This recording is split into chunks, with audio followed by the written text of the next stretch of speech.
We are sorry, but due to technical difficulties beyond our control, we were unable to help you with your hangover last weekend. But we're back, baby.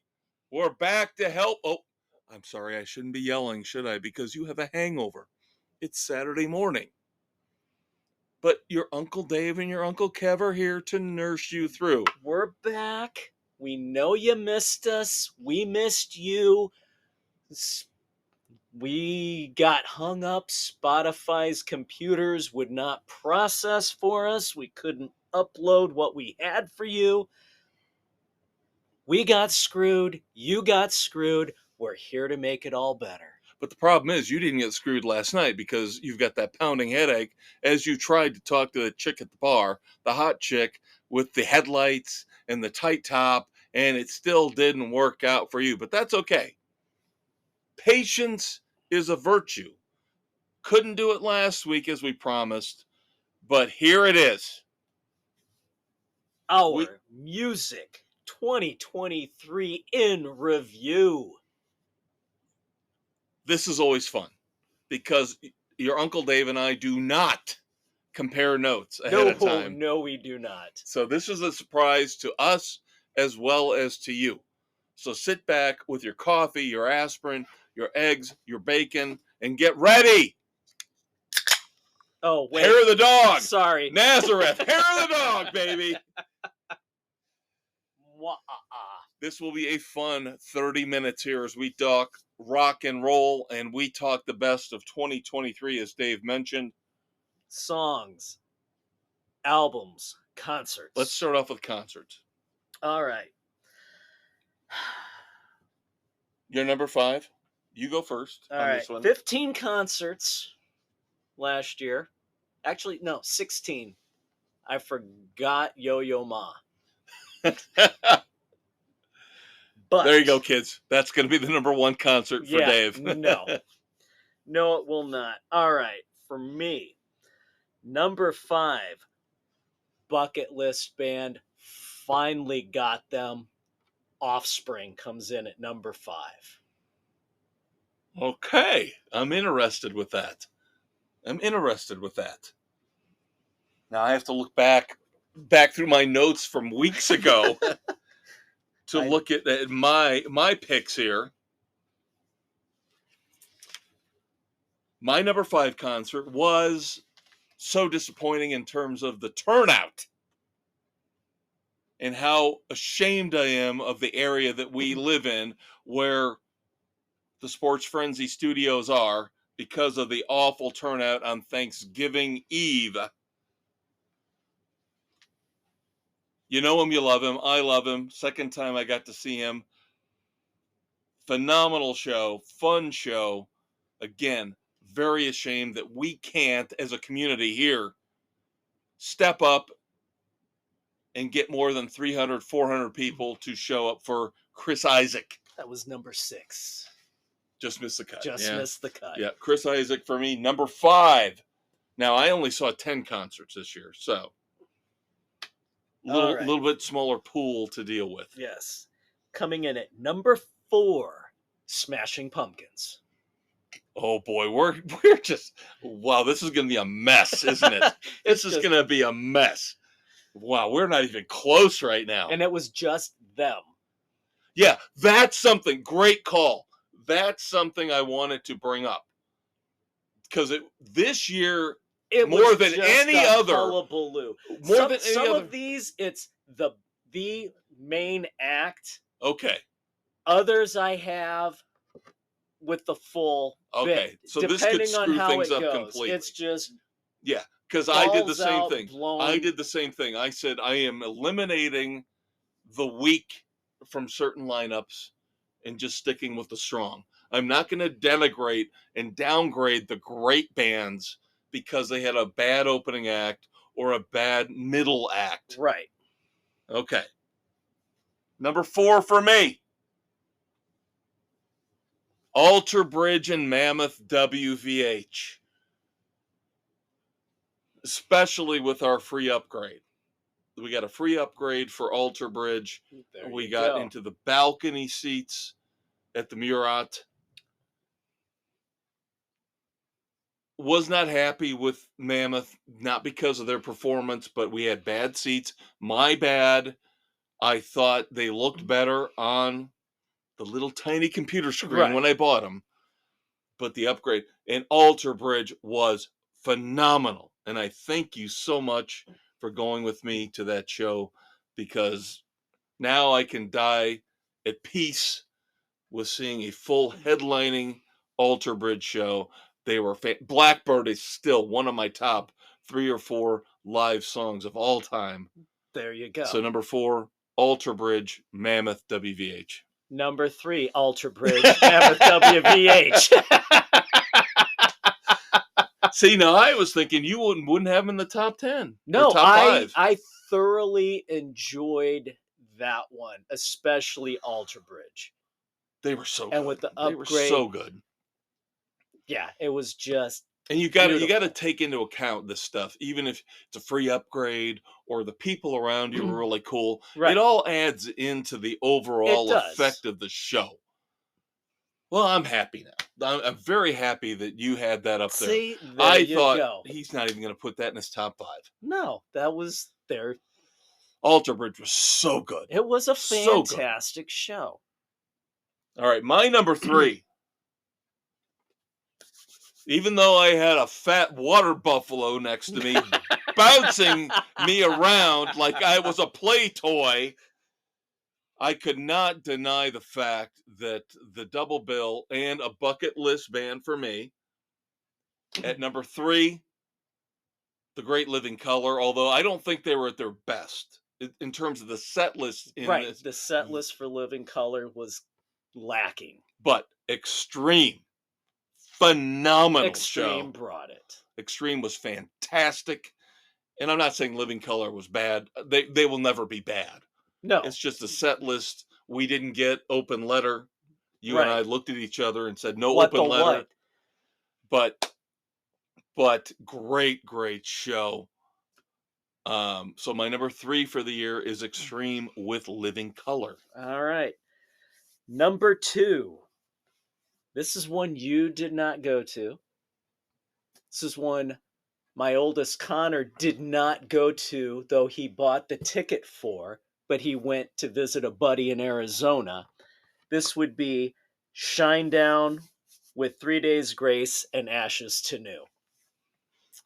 Well, now I know what number 1 is. I'll tell you that. You probably do know what number 1 is. So Shinedown number 2. Okay. So I've seen Shinedown before. They don't disappoint. So good. 3 Days Grace was good. They dropped because the lead singer kept going, I want a mosh pit, mosh. And he kept doing getting the crowd to chant for the band. Yeah. Some of the rules that these performers should not do. No, get your hands up. Don't do that. Don't talk politics. Don't talk politics, and don't start chanting your own band's name. Because he kept going, 3 Days Grace. No, we don't do that. No. And then a new band, Ashes to New, really enjoyed. You would not like them because they do some of the screamy stuff. It's not that bad, but it's still a little more than you would tolerate. All right. My number 2, The Offspring bucket list band. I thought they were phenomenal. Very, very good show. Very tight. Great set list. And all other bands out there should take a lesson from The Offspring. They showed you how to keep the audience having fun and engaged between acts. Yes. Oh my God. They were. Yes. Yeah. Let's play Thunderstruck. No. They had a timer showing until they were going to be on stage, but they had cameras roaming through the audience. They had some goofy stuff going on. That was fun as hell. Yes. And I will discount the opening acts on this one. Just wasn't my cup of tea. What was it? Simple Plan and Sum 41. Yeah. Just not the best, but definitely not the worst. Right. So number one. Number one, for me, it was the small venue.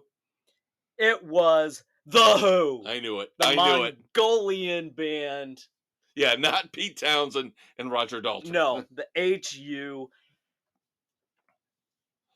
That was one we had hopes for, but my God, the stage presence these guys had. 8-piece band with traditional Mongolian instruments and modern stuff, and as engaged as they were with the crowd and having fun, the overall feel, and it was a great family night out. I would have got that one. I would have picked that ahead of time.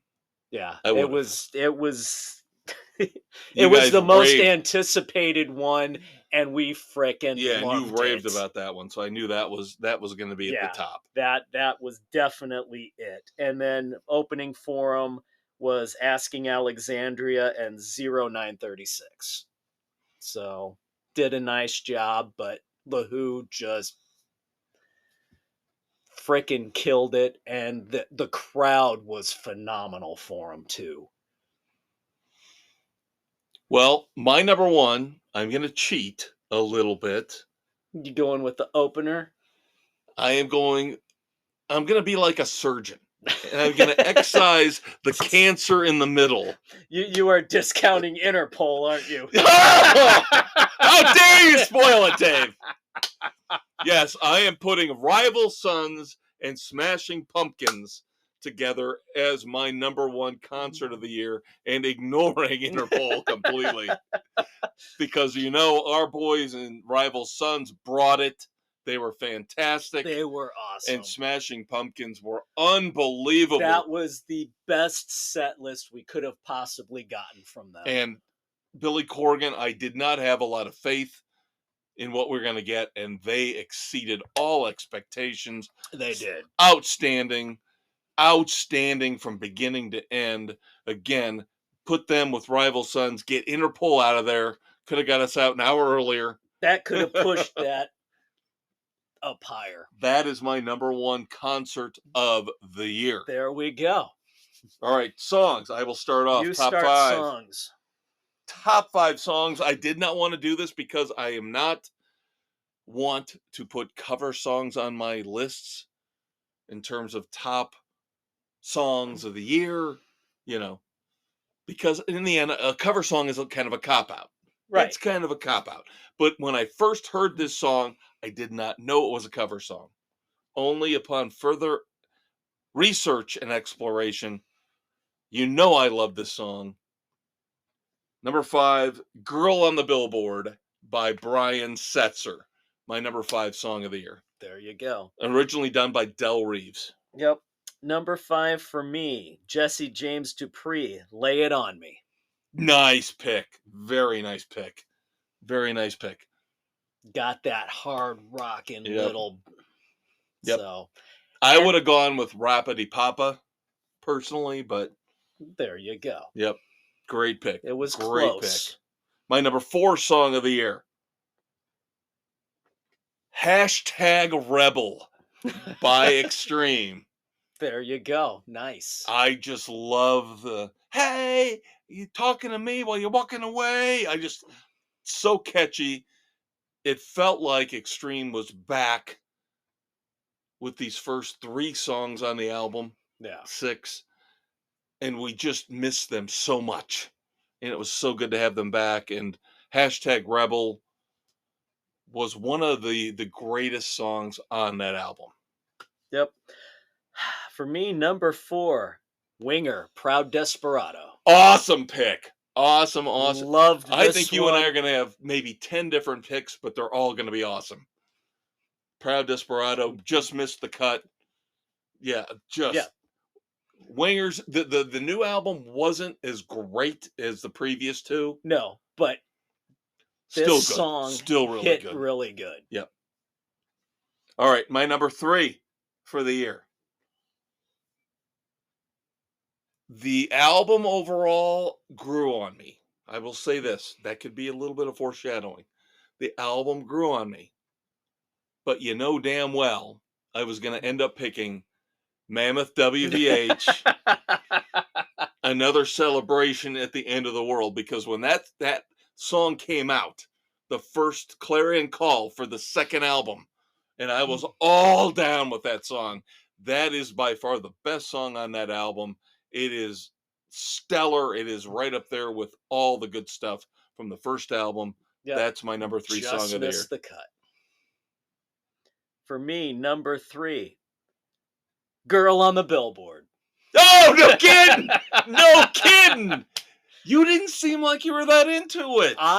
The more I listened to it, the more it grew on me. It's just an awesome... It's got that great riff. It's the catchiness. Oh my God, it's awesome. Yeah. Again, it's a cover song, but he puts his stamp on it. Yeah. And he makes it his own. That's the thing. He makes it his own. Yep. Whereas the Black Moods doing Roadhouse Blues, right, traditional, right, I couldn't bring it in, even though they did a great job with it and it sounded fantastic. Right, they didn't put their own stamp on it like Setzer did with this one. Oh, wow, that blows me away. Very cool. So we're what, number 2, right? Number 2. Second appearance on the list from Extreme. Number 2 is the leadoff single from 6. That would be Rise, where Nuno Bettencourt is just channeling Eddie Van Halen. It is such a face-melting, awesome return to form for Extreme. That is my number 2 song. All right. For me, number 2, getting a little bluesy, the best song on this album, Aaron Jones, Blood in the Water. Good song. This one, to me, it was an earworm for me all year. And out of nowhere, I'll just start kind of humming to it. And very good song. Yep, very good song. So now, the best songs of the year, according to the people you should be listening to. My number 1 song of the year, from the Hives. 4, 3, 2, 1. Countdown to Shut Down is my favorite. You want to talk about an earworm? Yeah. That song got in my head and would not leave. I literally was walking around going, 4, 3, 2, 1. Countdown to Shut Down. I mean, it's just, and you listen to the lyrics are clever and witty. Very good. The Hives are just better than anything you people listen to. They're awesome. They are very good. I need to see them in concert again. You need to see them once. I need to see them once. Now, I had my own rule. I will talk about it later. When I did songs, albums, things. Okay, but you got your number 1. For me, number 1, Extreme Rise. There you go. Close. We were close. Close. I had him at 2. You had him at 1. Yep. So to me, that was the rockinest song of the year. Is that a word? I love it. Is it a rockinest? Yes. I copyright that now. And I would say that doing amalgams and algorithms and calculus and geometry, that Rise by Extreme would be our consensus number 1 of the year. Yes, you got it at 1, I got it at 2, so boom. Let's call the whole thing off. Extreme wins Song of the Year with Rise. Yes. But now we get to albums, and I think things are going to get interesting. This could get You've got a rule here that you've got to tell me about. I do. I did not pick any of my top 5 songs off my top 5 albums. Okay, I can't go with that rule, but I came close. So I came close. I came close. I needed to do some separation. Nice. Okay. So your turn. You got to start. All right. Number 5 album, Glorious Sons, Glory. That one came in late. There's been so much mediocrity that we had going through how I back through all my notes. this was one of the ones that was up there for me. And I know you like the Glorious Sons a lot. I know you do. All right, my number 5. Now, I can't stick to your rule. But like I said, I think I'm close. Because I think you and I are simpatico in there's thinking probably going to be a couple that some of these albums had great songs but weren't great overall. The songs were great, one or two here, but the album was not. Right. All right, here's where I cheat. I cheat on this one. We talked about how the Rival Sons should have put out one album and not two. But they put out two. And they're still fucking better than anybody else out there. So despite the fact that the first song on Lightbringer is a little weak, Lightbringer is my number 5 album of the year by Rival Sons. All right. 6 songs, I know. But again, you look back at Diver Down, Van Halen, Fair Warning. There's some those albums were only 30 minutes. So. All right. Not bad. I go with Lightbringer. That's good. Number 5. All right. Number 4. Wrong Side of Paradise. Black Star Riders. I love that album. Now, I think you're cheating, though. I think that's actually a 2022 release. But we did it in 2023. Yes. Now, I love that album. So, now, if I'd known that was on the table, we reviewed it in 2023. I am not discouraged. I am glad you're giving it attention because people need to listen to that album. And that was a great recommendation on your part. It was one of those that popped up. And this Thin Lizzy amalgam, they're not a tribute band, but they're kind of trying to carry on with the Thin Lizzy sound. Yeah. Yeah, great album. Fantastic. Great album. It might have been a 2022. We listened to it in 2023. Therefore, it winds up in the 2023 in review. There you go. And I'm glad you brought it up because it needs to be listened to. It does. People need to listen to the new Black Star Riders album. Now you need to listen to the bonus edition that came out. Yes. With extra songs. Yeah. The extra songs are cool as hell. Cool as hell. All right, my number 4 album of the year. Fictional member of the band died. That did not stop the Hives from putting out the number 4 album of the year in terms of the maestro's opinion. The death of Randy Fitzsimmons by the Hives is the number 4 album of the year for me. All right. Moving on to number 3. One of your aforementioned. I am going with Rival Sons' Dark Fighter at number 3. There you go. Stronger of the two. The stronger of the two. Oh, I shouldn't have said that. No. But shouldn't have said that. Lightbringer and yeah, I just gave things away. Number 3. You knew it was coming. You knew it's almost like in my DNA. I have to do it. Number 3 album of the year is Mammoth 2 by Mammoth WVH. Now, I know you didn't like it as much. Like I said, it grew on me. It grew on me a lot more as I listened to it towards the end of the year. It's a top 10. But, yeah, number 3 for me is Mammoth 2. All right. Number 2.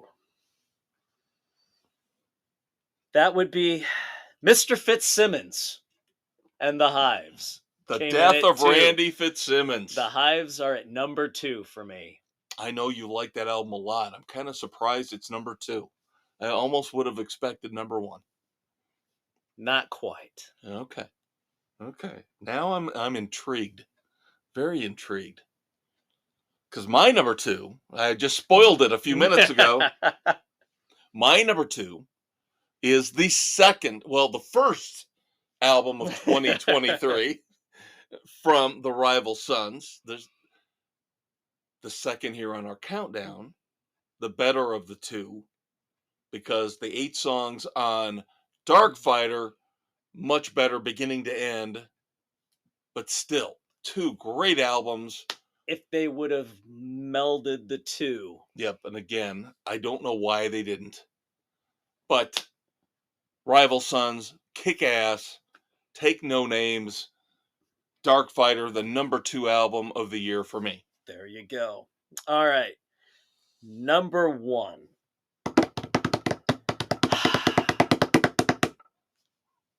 "72 Seasons."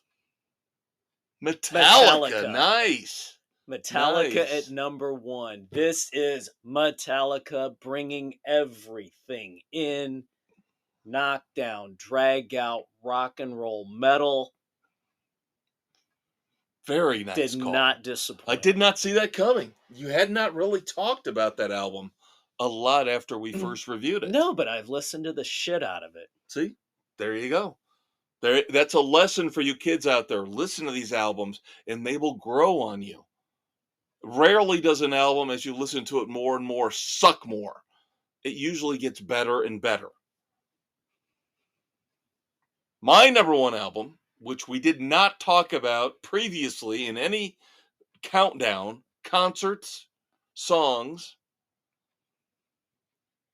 a band that I have previously given my Album of the Year award to, a band that I have been begging you to go to see with me, Queens of the Stone Age, in Times New Roman.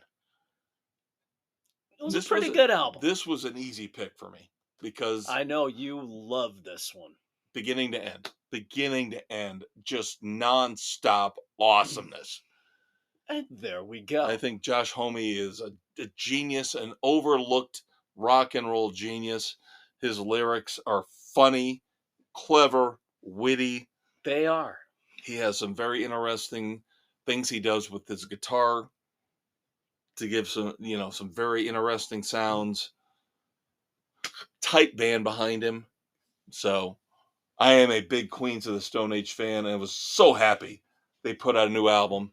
I believe it had been 6-7 years since our last album. Something like that, yeah. Which, again, we talked about this a couple weeks ago with the Spotify D. Snyder thing. Fuck D. Snyder. Put a new album out, dumbass. Yeah. Put out a new album sooner than every 3 or 4 years. Keep yourself viable. Keep yourself in the music fans' consciousness. Yeah, what was the last thing Twisted Sister did? A Twisted Christmas? Probably. Yeah, probably. Like 20 years ago. So there you go, kids. Metallica and Queens of the Stone Age. The 2 albums we recommend as the best of 2023. There you go. Now, next week, we will get back into reviewing new music for you. That will be The Struts. Yes. Pretty Vicious. Their new album will be on the agenda for next week. I know Dave is a big Iron Maiden fan. So I think we will review The Afterglow of Ragnarok. The first single from Bruce Dickinson's upcoming solo album. Of course, Bruce Dickinson, the lead singer of Iron Maiden. His new album, The Mandrake Project, coming out soon. Could be interesting. I've got some other stuff I'll bounce off of you. We'll get some of these things figured out. Yep. But that will do it for music this week as we gear up for movies. Books. Maybe some books, yeah. A lot of books. A lot of books. And then, of course, we will revisit our weekly look at Reacher and Obliterated and Fargo. So, we're back on track. We're back, kids. Due to a technical malfunction last week, things should go smoother from here on out. It's all good. We're coming back with tons of movie reviews and book reviews. Stay tuned. Quick promo break. We'll be right back. Now that we've let you into Frenzy Club, Here are 3 rules. 1. You don't talk about Sports Frenzy 2.0. You listen to it on Spotify, Anchor, Google, Apple, and all other major podcast hosts. 2. 2 guys to a show. Kev Dave, the maestro and the conquistador. 3. 1 Sports Frenzy episode at a time. Until Saturday, when you get the weekend edition. Now get in there and let loose on some PC wussbags, will ya?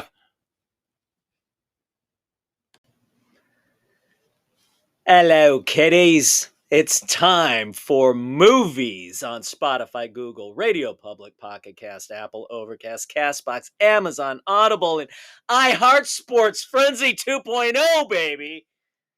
Otherwise known as iHeartRadio. Check out the Facebook page. That's right. And we hope you enjoyed our mammoth, massive countdown of the best music of 2023 in segment 1. We enjoyed it because, again, we don't compare notes. We do this off the cuff. A little spontaneity makes it more fun. That's right. So hopefully you're getting over your hangover from last night. But we're not even close to being done yet because we got to make up for last week. That's right. The technical hiccup from the 3rd. It should have dropped the 6th, but now we're recording on the 10th, and it'll hit on the 13th as you listen to this beautiful show. That's right. Uncle Dave keeping all the dates in order. doing much better job than I could. So let's do some movie reviews, and then we've got book reviews for you. So I'll start off. I've got 2 big movie reviews. One movie that I loved that I wasn't expecting to, and one movie that I had been waiting for months and months for that was okay. So let's start off with the positive. And God help me for saying this. The awards shows, the Golden Globes, the Oscars, hopefully, will get this right. The Holdovers, currently streaming on Peacock. Phenomenal fucking movie. And maybe it's me, maybe I have a soft spot for movies about teachers and miscreant students and how the teachers being off the wall, off kilter, bring the students back in, get them to realize their place in the world, understand that they don't have to follow the line, harkening back to Dead Poets Society. Dead Poets Society, Wonder Boys, another one. Yes, Goodwill Hunting. Goodwill Hunting. See, simpatico. This is not rehearsed. He knows me. I know him. He brought up 2 of the 3 movies that I was going to use as examples. Goodwill Hunting, Dead Poets Society, along with Wonder Boys. Those movies, the dynamic between the student and the teacher, maybe it's because we never had that. I never had that. I didn't have a teacher that I connected to like in these movies. But The Holdovers involves at a prestigious prep school, a handful of kids get stuck at the school because their parents, their rich, snooty, asshole parents, don't care about them. And basically it's Christmas break and they're left. Right. They're left behind. Oh, we're going on a ski trip. You just stay there. And Paul Giamatti's teacher gets stuck with being the one that has to oversee all of these students. Now, he's not alone because they have to have people that are going to cook and feed these little brats, these entitled brats. So, Divine Joy Randolph, she plays the woman in charge of the kitchen, and she lives on campus. And here's what's so wonderful about this fucking movie. Here is what I loved about this more than anything else, beyond the performances that Paul Giamatti just won a Golden Globe for. That Divine Randolph just won a Golden Globe for, because they're brilliant. They're fantastic. And you know why they are? Because it's understated. They don't go into histrionics. There's not big showy scenes. And they're just normal people doing normal things. There's no racist shit. They're just people. Because Divine Joy Randolph is black. Paul Giamatti, is white. And never. There's not one instance in the movie where they talk about racism or the fact that I don't get along with you because you're black, or I don't like you because you're white. They all just get along. It's 1971. They all just fucking get along. And they treat each other. It should be. And they treat each other with kindness and with respect. And it's fantastic. Some things work out for some people. Some things don't work out for other people. Some people just stay the course. And they just keep living the lives they had at the beginning of the movie to the end of the movie. And it's the human condition that everybody should achieve. It is so well done and so well written. And you get sucked into this and root for these characters.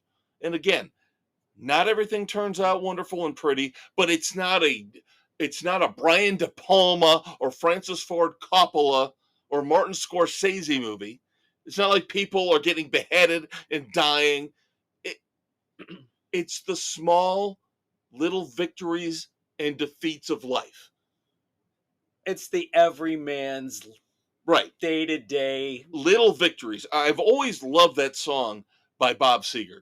Little victories. Little victories. Because that is what life is all about, is little victories. And this movie personifies that song. Beautiful. Yep. Great soundtrack, by the way. You've got the Allman Brothers on there. There's a great song over the closing credits by a guy named Labi Siffre. The song is called Crying, Laughing, Loving, and Lying. It is brilliant. It was an absolutely perfect choice. Absolutely perfect choice to run over the end credits. Nice. And again, we're not talking about people dying, little victories, little Nobody's defeats. Shitting in a bucket. Yeah. Don't even fucking compare Nomadland to this. This is a masterpiece. This is a return to form for Alexander Payne as a director. I love this movie. And this is one of the few times where I will agree with the critics. Paul Giamatti, good for him to win the Golden Globe. Divine Rudolph, good for her to win the Golden Globe. I hope the Oscars take note and they give this movie as much accolades, nominations as humanly possible, because this is the kind of movie we need right now. Nice. I tell you right now, we usually wait a little bit longer to do our best of with movies and TV. I can tell you right now, this is probably going to be my favorite movie of 2023. Wow. The Holdovers gets a strong 3.5 frenzies for me. Nice. Very cool. All right. I was just looking for something to watch at night. Tired of reading, tired of watching sports and whatnot. So I'm flipping through and stumble upon The Misfits from 2021 with Tim Roth, Pierce Brosnan, Nick Cannon. Remake of the old movie? Or no? This is a heist movie. Okay.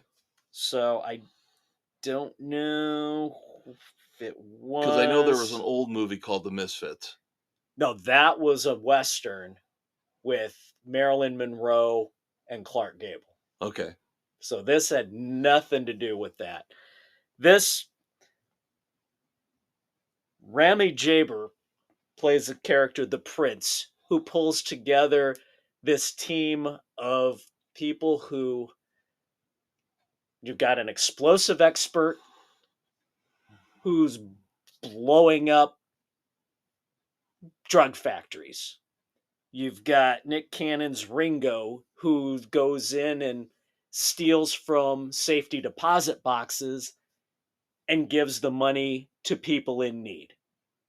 You've got the Violet, Jamie Young, who takes out human trafficking rings. So the prince pulls these people together to do good. And they get in touch with Hope by Hermione Corfield, who works for UNICEF, trying to build stuff up for the children.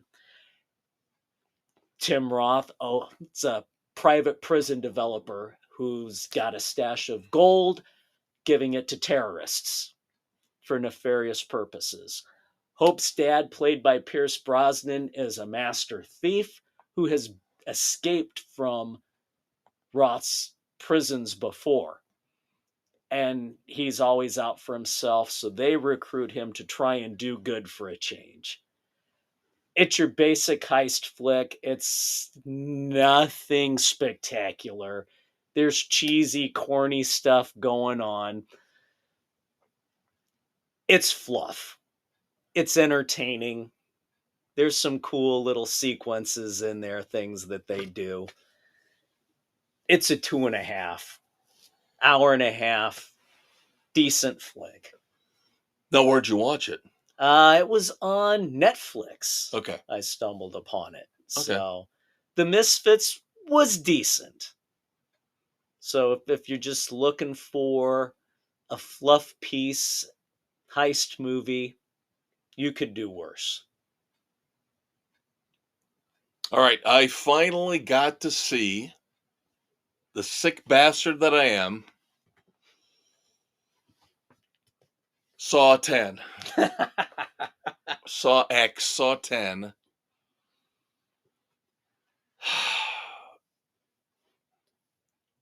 I'm torn on this one because on the one hand, chopped off now.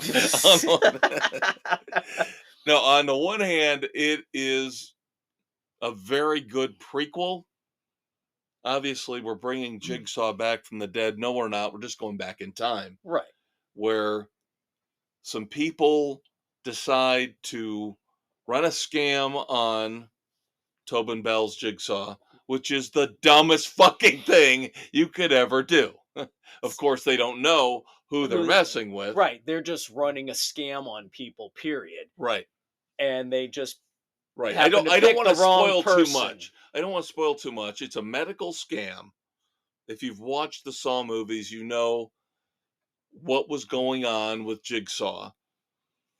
And this goes back in time to when he's trying to find a cure. Yeah. To fix his ailment. Let's put it that way. And they fucked with the wrong guy. So, of course, he wants to play a game.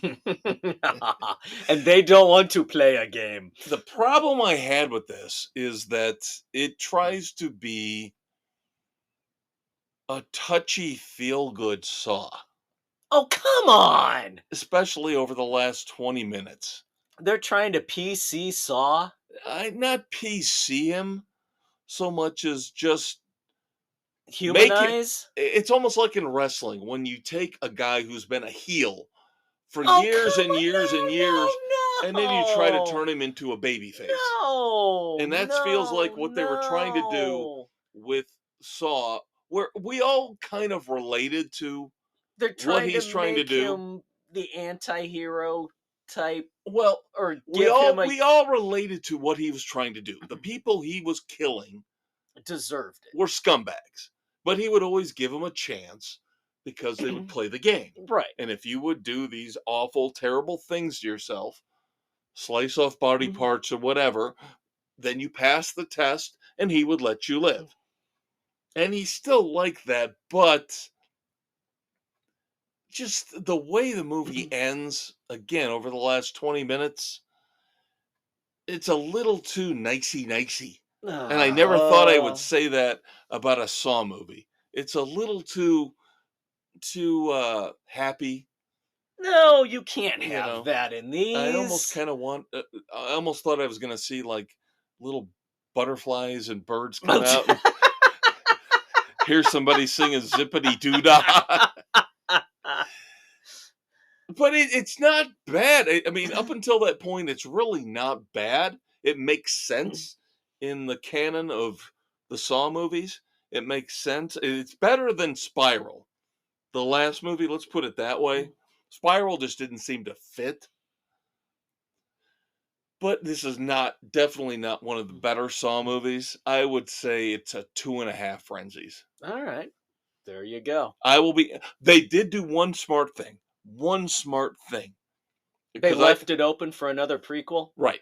I think Saw 11 will still be a prequel featuring Jigsaw, and they give him a nemesis. Ooh. That's the one thing I really like that they did. They give him a nemesis where we're going to see, I think in Saw 11, another prequel, but he's got this person now that he's going to go mano a mano with in terms of wits. Nice. So that I liked. Very cool. So 2.5 though otherwise. 2.5 frenzies. There we go. Books. Books. All right. You're always making fun of me for reading 78 million books a year. No, I never said 78 million. I said 42,000. Whatever. 44 books read in 2023. That's still better than one every 2 weeks, kids. It's ridiculous. I give Dave kudos, credit for keeping track, by the way. Yes, I've recorded all the ones because I keep track of all the movies I've watched. So, yep, I've recorded. God, I cannot imagine the list if I would have kept track of all my movies that I've watched. Because you stay up till like 2 a.m. watching stuff. I can't do that. Yeah, God, yeah. Back in high school when I was... Oh, yeah, back then? Oh, my God. Now I'm talking now. Now. Yeah, I don't watch as much now as I used to, but right. Way back in the day when we had the illegal chip and the T-Com box, that we had all the movie channels. Right. I used to be able to go into a video store and would go... Seen it. Oh, that's what that one was called. Seen it. Oh, that was that. Seen it. Oh, seen it. Yeah. Now, I would say back in the day, I could probably keep up with you on movies. Never on books. But back in the day, I think I could have kept up with you on movies. Yeah. Now, over the last 10, 15 years, no. Oh, I haven't watched much movies at all. No, I might watch one a week. Maybe one a week. I don't even know about that. There's not much that intrigues me. Right. And I just don't watch the I agree with stuff. you and plus, it's the old adage that you get older, you've seen it, been there, done that, and you see the previews for a movie and you go, I know where it's going to go. I know what the plot is. Yeah.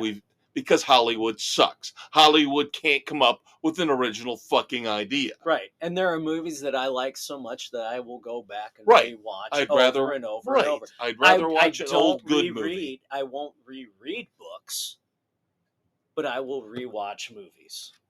Well, there's less time invested. Exactly. Right. So you have got how many books for us this week? I got one that I'm jumping in on. 3.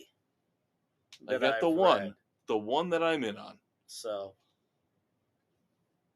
do you want to go with that, or shall let's go ahead and go with that first, because of course, next segment, when we get to TV and streaming, we'll talk about the latest update on Reacher season 2. But Jack Reacher originated in the book series started by one Lee Child. Now, unfortunately, he has brought in his brother Andrew Child as a co-writer. Now we're 3 books in? 4 books in. Yeah. 4. It's not going well for Andrew. We can tell in the books, and this latest one, The Secret, we know what Lee writes and we know what Andrew writes. Yeah, this is actually the 4th. This is the 4th. The Sentinel, Better Off Dead, No Plan B, and then The Secret. So this is the 4th that Andrew Child has jumped in on. Yeah, you can tell. We've talked about this because Dave and I are huge Reacher fans. You can tell that Lee Child I've been is in still on this series from the very beginning. Yep, I've read them all, but I jumped in the middle and then went back, and you can tell that Lee Child is very protective of the character. I think you can tell that he oversees how Reacher is written. Yes. But outside of that, I think it's all Andrew, and I think that's where you can tell. Yeah. Some of the weaker points come in.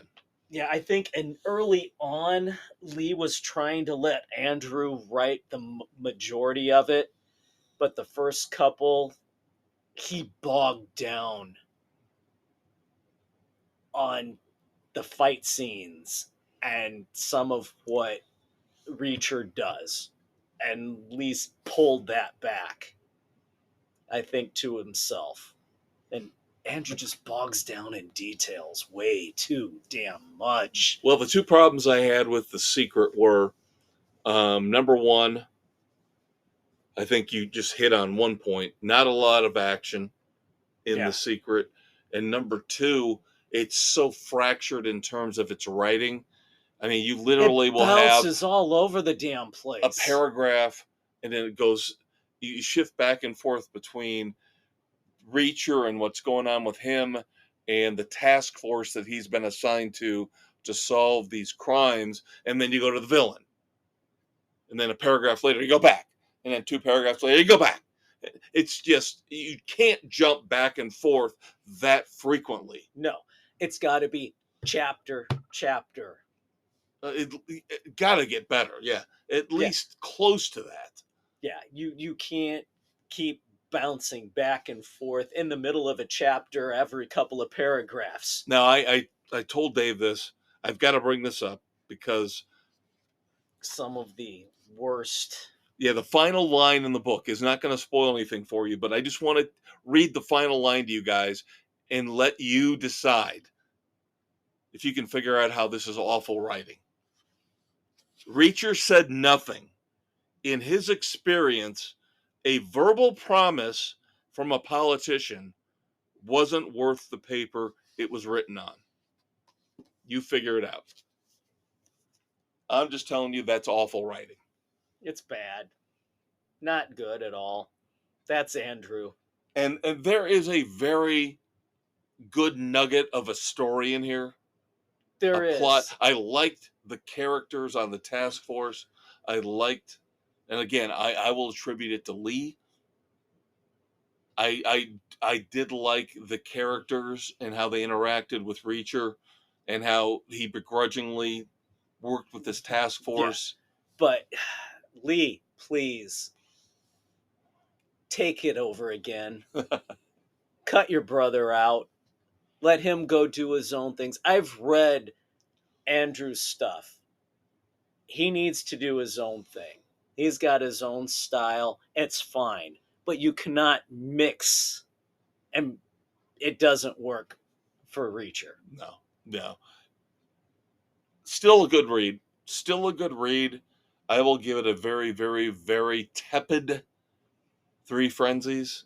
About the weakest 3 I can give it. The weakest 3 you can possibly have. Yeah.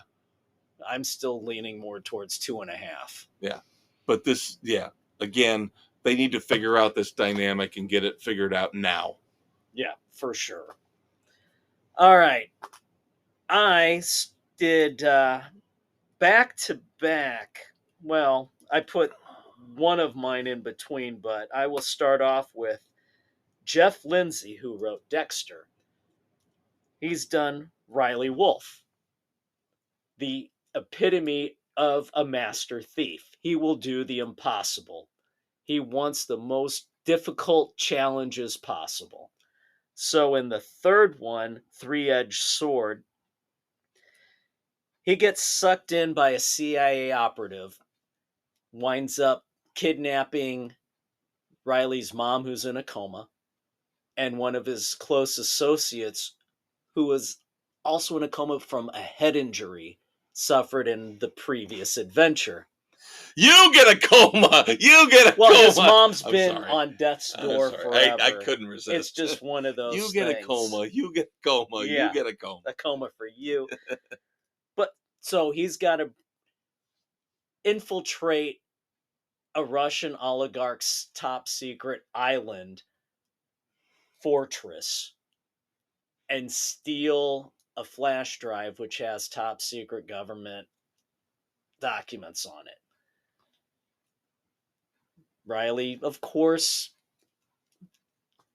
does his thing, winds up needing extra help to save his mom and his friend, goes back and gets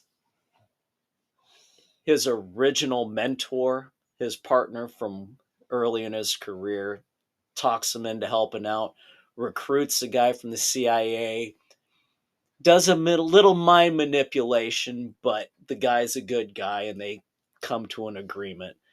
So they get through it. Riley saves the day, exposes the CIA guy for what he actually is, a royal piece of crap. And life is good for everybody all around. The way this one is very well done. I give it a solid 3.5. Oh, nice. So good the way it's written. Going to the fourth rule. Riley goes up against a new competitor, the Cobra. This was a weakly written story. I knew where it was going right from the beginning. I knew everything going down. It was so damn predictable. As good as the first three were, this fourth one was weak, and it was even shorter.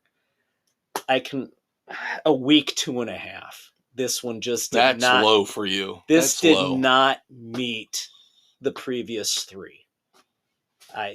I'm not even going to go into more than that. I mean, it was just blah. Yeah, the worst thing in the world, whether it's books, movies, TV shows, is to be predictable. Yeah, and this was... You're wasting our time. Yeah, this was so predictable. Yeah. All right, now, Broken Trust. Robert B. Parker's Spencer, the first by Mike Lupica. Don't disclose too much. I won't. I'm just going to be general with it. I'm not going to give it a rating.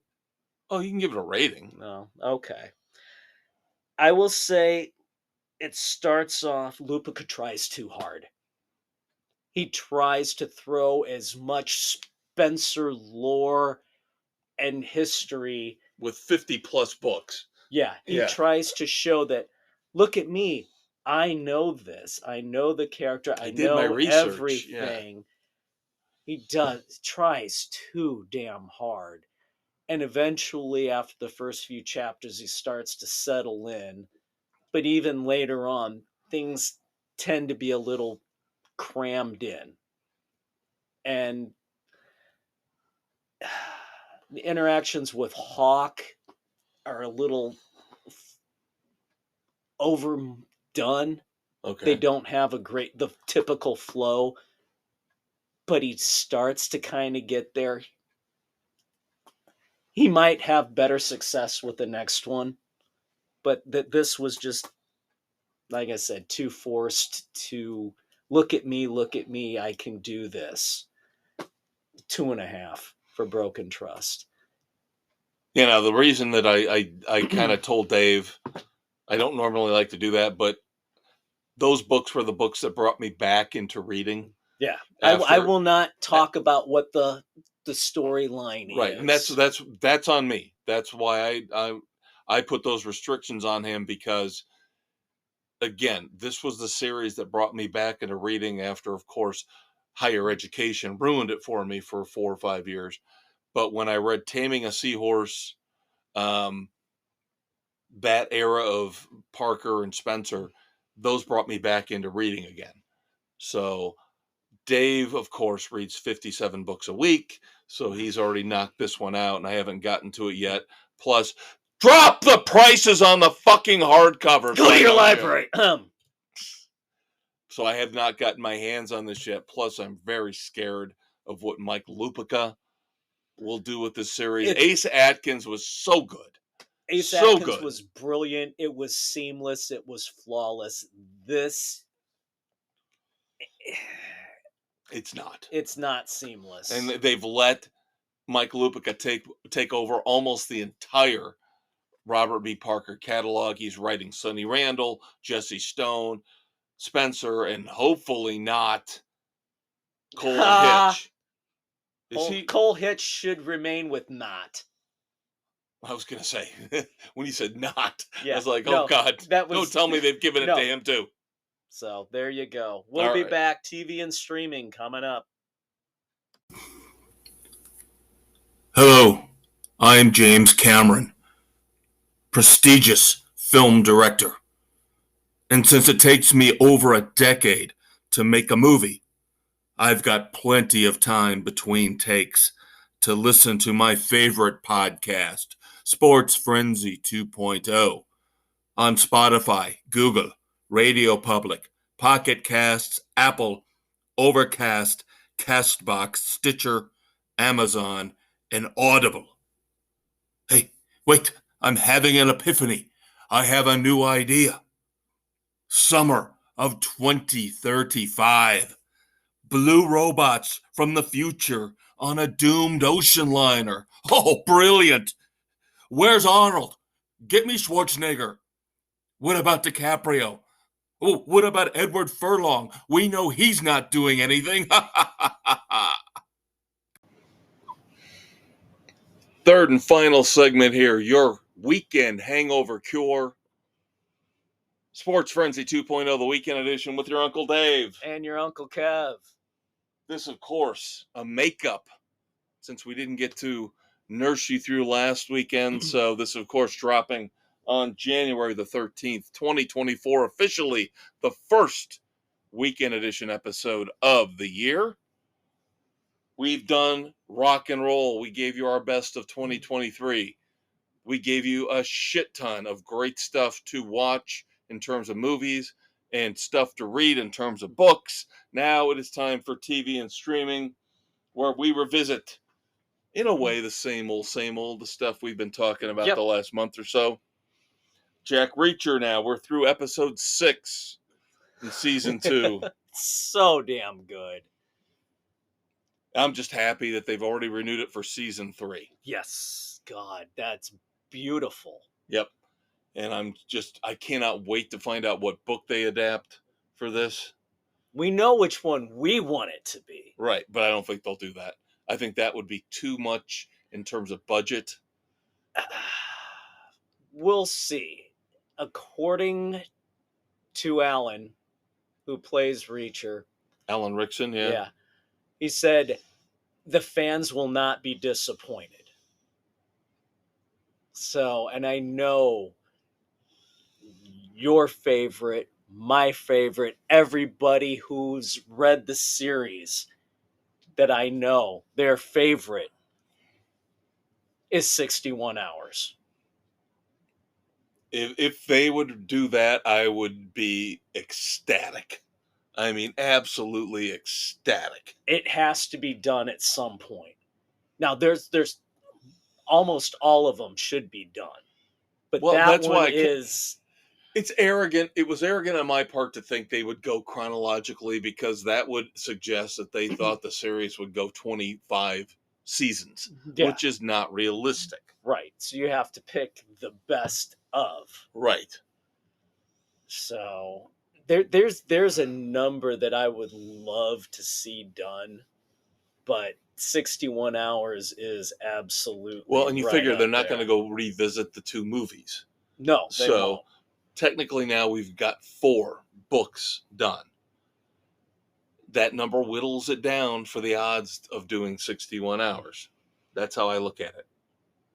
You know. Yeah. Numbers guy that I am. Fargo. Starting to wind down. We are through episode 8. I think episode 9 just aired last night. Yep. I will tell you, I will not have anything for next week because Mrs. C has already said we're waiting and we're going to watch 9 and 10 back to back. Okay. No, Because that's she cool. doesn't want to have to wait. She just wants to, she will wait to do both of them to finish it off. Yeah, that's fine. That's fine. And I'm starting to get a little skeezy about this one. And it's not anything to do with the quality of the show. It's been unbelievably well acted, but I have a problem with I have two problems with certain storylines. I have a big problem with abuse when it comes to women getting beat up by men. I do not like to watch it. I don't like it. I think it's gratuitous. This is why I don't watch Law and Order Special Victims Unit. Yeah. Is because even though I love the procedural aspect of the shows in that series, whether it's Law and Order or organized crime, horrible bits of humanity. We've already got enough of that shit in real life. Right. I don't need that in something that's supposed to take me away from reality. So that part of this I'm not enjoying. The spousal abuse. And then number two, and I'm not saying the plot's manipulative, but there are certain emotions when you make me so mad and so angry that I don't want to watch the show because I feel like I just want to jump through the screen. I don't want to spoil anything for anybody. I'm not trying to do that. But let me just say, there are certain aspects of stories, again, could go back to the whole beating up women thing, which I find so abhorrent and such chicken shit bullshit, whether it's fictional or in real life. You just want to jump through the screen and do something. Yeah. And you can't. And it's frustrating, and I hate to say it takes away from the enjoyment of the show. Because when you see something that's so egregious and you know it's happening in real life too, and that's it's happening in real life. That you can't. It doesn't make for an enjoyable watch. No, and that's the thing. It's supposed to be uncomfortable. I know. Bring the reality that people have to live with. And I get that, but I already know that's happening in real life, and I wish it wasn't. And I wish there was something all of us could do about it. But the justice system, in many cases, in this show, where the justice system is actually the abuser. Yeah. How do you not just want to turn the TV off and go, fuck it, I give up? I give up. How am I supposed to beat the system when the system is beating up the women? Yeah. When the system is so broken. Yeah. And we'll get more into that later, too. Obliterated. I don't know. I finished it off. I'm on episode 5, and I don't know. I don't know if I'm going to go further with it. It's just not doing it for me. It's marginally entertaining. It started out strong. And it's, as we talked about before, it would have been better maybe as a 5 episode. Yes. Or a 2.5 hour movie. Yeah, I don't see how I can get through another 3.5 episodes of this. I just don't. Because I don't see where it's going other than the same old, tired, lame-ass jokes that we've... Again, a 5-episode series would have been much better. Yeah. There are pieces coming up that aren't bad. All right. Some of the stuff goes a little too long, a little too far, but there are pieces that kind of make it worthwhile. It's not as spectacular as it could have been. The premise is much better than the final execution. Yeah, that's kind of what I'm getting. That's kind of what I'm getting out of it. It looks like another low-budget Netflix. Yeah. Let's throw something out there and hope people watch it and turn it into a hit, which it is, by all accounts. It went too long. All right, in other TV and streaming news, good news for us. Good news for us. They decided to keep the vampires? No, I got something to say about that in a little bit. I got something to say about that.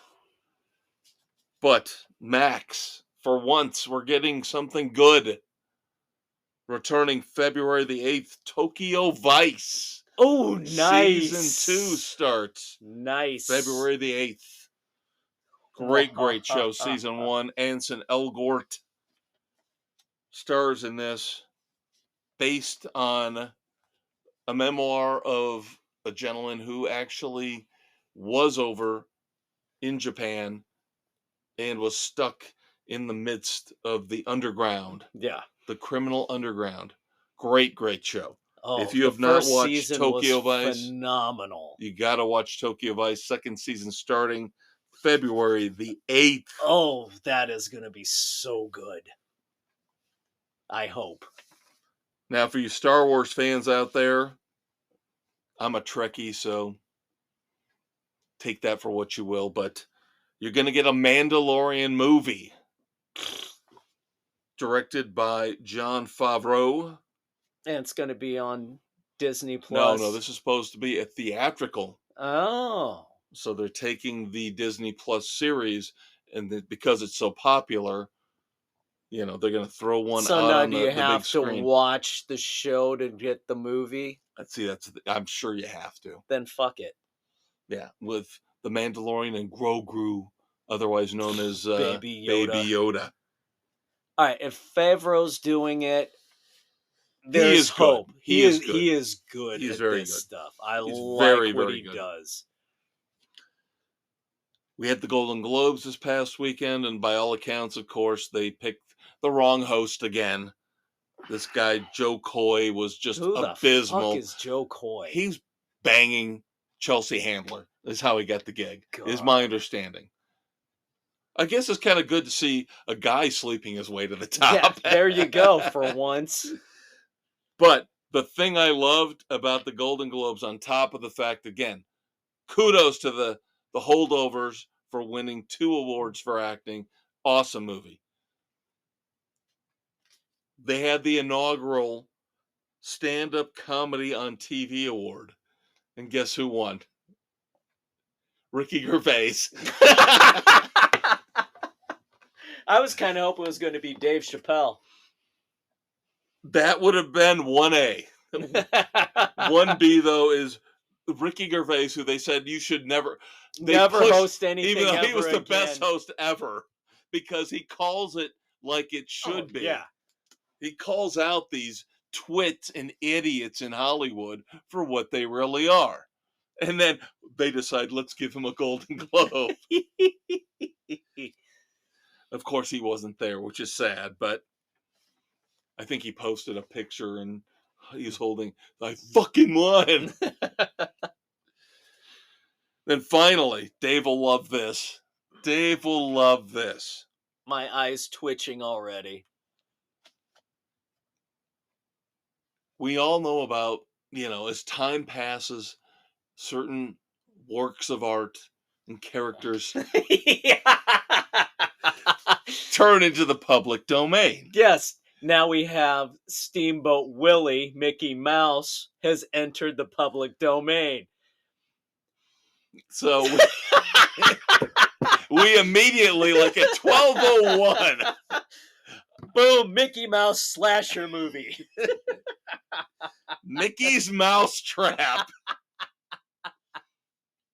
The trailer has already dropped for Mickey's Mousetrap. As Dave alluded to, the Steamboat Willie version of Mickey Mouse is now in the public domain. Now, by my understanding, which will be very interesting for Winnie the Pooh Blood and Honey 2, is that Tigger is now in the public domain. Along with Peter Pan, by the way. Oh, God. We're going to have all sorts of fun here, kids. Yes.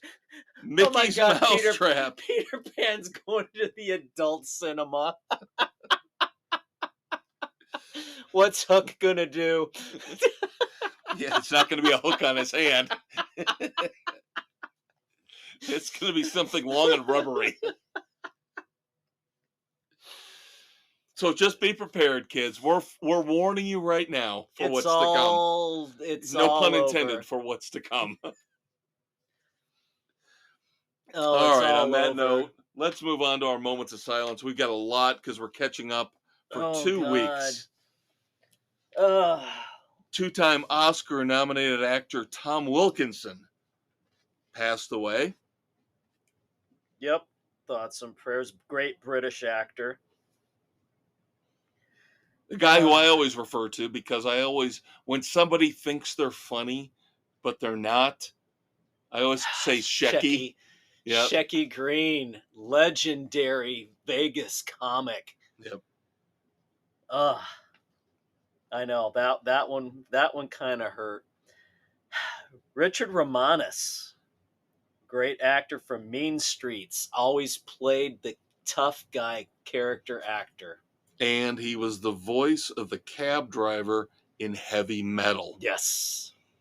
And then his younger brother was Ray Romanus was in Shut up, Dave. You deserve that. I was going for a Shecky. Was in Fast Times at Ridgemont High. Yes, he was the ticket broker. He was the ticket broker. Yes. So. Then, of course, the brother of Gregory Hines, who has left us. Now his brother joins him. Maurice Hines, tap dancing legend. Yep. Another comedy legend, Tom Smothers of the Smothers Brothers. Yep. And nobody really respects the influence they had on rock and roll with that show. They only had the main show that they had on 2 years on CBS. They had the Who, they had the Doors, they had unbelievable. They brought Simon and Garfunkel. Great musical talent on there. The predecessor to Saturday Night Live. Yes. I will forever remember her boobs. It's what I say about Cindy Morgan from Caddyshack. Yes. Sorry, but I'm sorry. I'm not trying to be disrespectful, but her walking through the country club Lacy underalls and that tight white shirt with no bra. And by the way, the high beams on. By the way, we lost somebody else from Caddyshack. This one you might not know. Brian McConaughey was a famous writer for SNL and Second City, but for our purposes, he played Drew Scott, one of the friends of Rodney Dangerfield's character. Very brief appearance, but yeah. So two members of Caddyshack have left us. That's abysmal. That's a terrible week. That's sad. Yep. But it gets worse. We lost Hutch. And I still say, goddamn Ben Stiller and Owen Wilson for daring to destroy the leg. And I know the original Starsky and Hutch were in the movie. I know, but it was a sham. But David Soul, God rest his soul. Great actor in Salem's Lot. The original Salem's Lot. As well as having a #1 single. Don't give up on us, baby. Yep. And then finally, this one hits home for Dave and I both. Because back in 2015, at the Allstate Arena, we saw the Scorpions. And the drummer at the time was James Cuddick. And he was fired the next year in 2016 from the band. also played in Kingdom Come. Yep. He passed away this past week. And Great it always, drummer. always freaks me out. Always freaks me out when I have seen somebody in concert and they die. I don't know why, but it freaks me out. And I remember the energy he brought to that show. Oh, yeah. And they made it a point of pointing him out. And yeah. Klaus Meine said, James Cornuck on the drums. And he was just out there. Yep. Screaming and yelling and standing up and sucking in all the applause and the audience and everything. Energy. Massive amounts of energy. Terrible couple of weeks for entertainment. But you know what that means, Dave? It's time to pivot. Yeah, we got a lot. We got about 10 minutes to go. A lot to discuss in the world of pop culture. And dumbassery.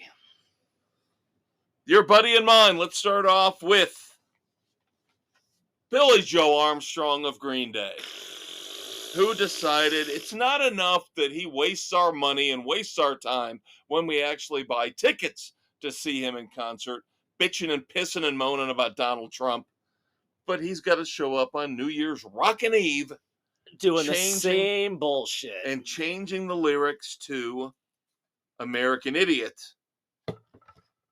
where originally it was I'm not a part of a redneck agenda. He changes it to I'm not a part of a MAGA agenda. You little bitch. Let me say this. You little fucking 51-year-old bitch. I challenge you to a fight right now.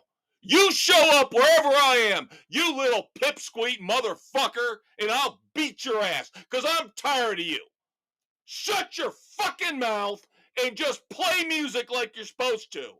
Because I'm tired of you shoving your politics down my goddamn throat, wasting my time, wasting my money. You think you're a tough guy? Come here! Find the maestro! You bitch, I'm 7 years older than you, and I'll kick your little pipsqueak. I'm a punk rocker. You're a bitch! I'm tired of people like you. Come find me, because I will knock you on your ass, and I'll keep knocking you on your ass till you shut your fucking mouth and learn your place in life. Just shut up and entertain us. I may agree with you. I may not agree with you. I don't want to fucking hear it. We get this shit on the news 24/7. We go to see concerts to escape the bullshit. Dave said it so much better than I did. It was just kind of, very immature on my part. Yes, it was. I'm not apologizing! How about Cynthia Kelly in Florida? Cynthia Kelly, who? Cynthia Kelly is suing Hershey's. Oh, this stupid. Because she says the Hershey's pumpkins that they sell around Halloween, the cover, the wrapping around them shows a smiley face or a face on the pumpkin. And you open the package up and it's just a chocolate pumpkin with peanut butter inside. So it's false and deceptive. So she's suing Hershey's. Can I sue her for being a stupid twat? I mean, this is again why we keep saying stop it with the frivolous lawsuits. There should be a level where we tell people you have to pay because you've wasted our fucking time.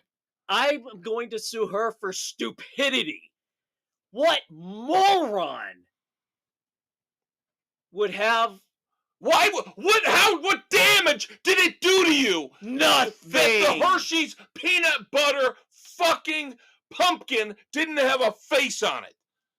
What damage did that do to you emotionally or physically? You Seriously. Are stupid. You had a shyster lawyer that scoped you out and talked you into doing this bullshit. This should be thrown out. Oh my God. It all goes back to the McDonald's coffee crotch. Shyster lawyers, like you said. The British Film Institute can kiss my ass, by the way. Our next one. They are putting overseas trigger warnings on all the classic James Bond films. Oh, come on! Saying there is content in here that will offend you. I'm offended by that statement. I am so tired of this fucking namby-pamby bullshit. Wrap everybody up in bubble wrap because they can't be offended. Why? Because a dude hits on a woman? Well, I mean, seriously, what is the fucking deal here? Oh, my God. What is it about the Bond movies that everybody picks on? They're misogynistic. Yeah, so fucking what? Deal with it. How about this Peloton trainer, Dave? This Peloton trainer, Jen Sherman, who ripped into Christopher Nolan without knowing he was on the session, saying, "Did you watch this movie Tenet?" Basically saying, "What a piece of crap!" That's 2.5 hours of my life I'll never get back.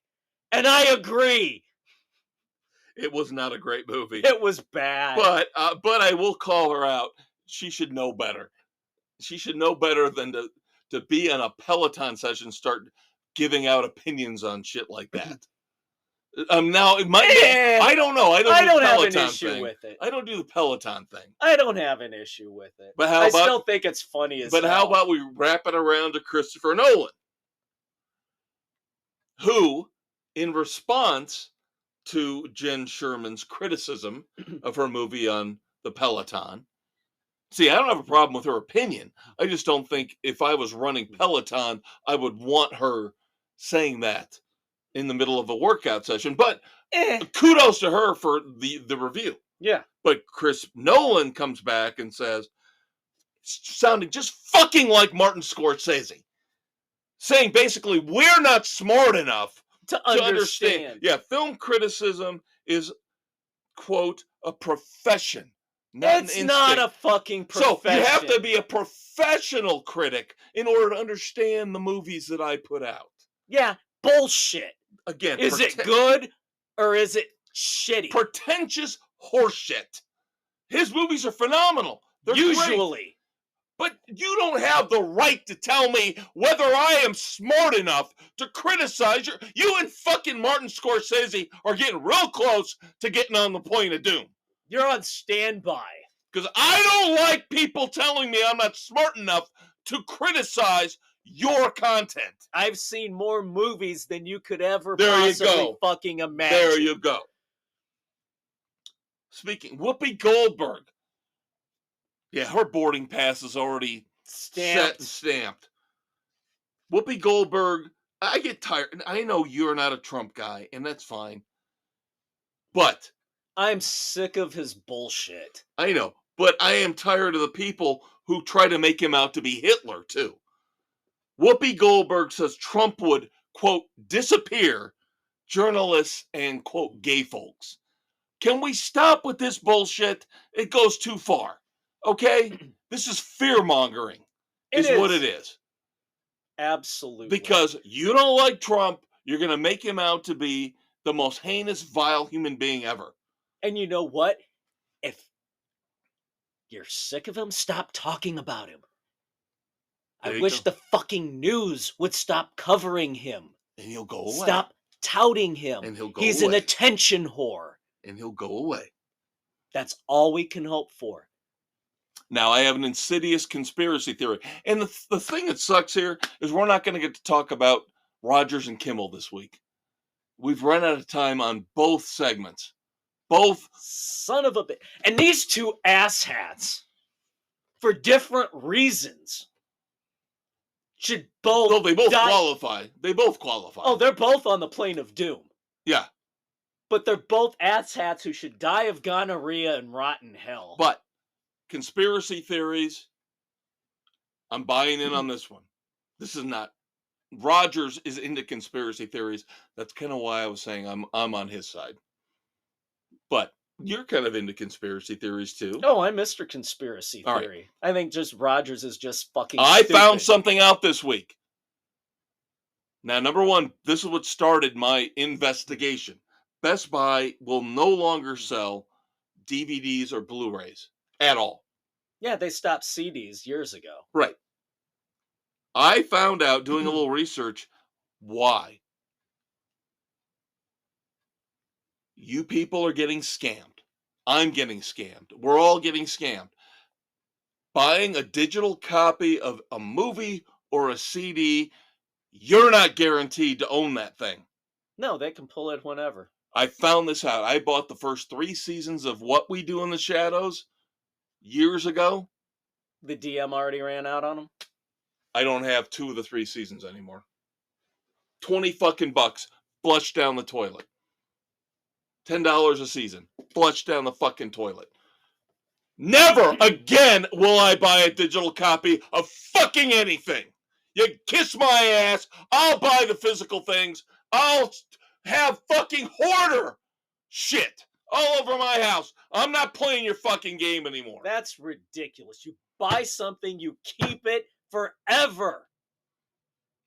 And then finally, the final dumbass, of course, Kang.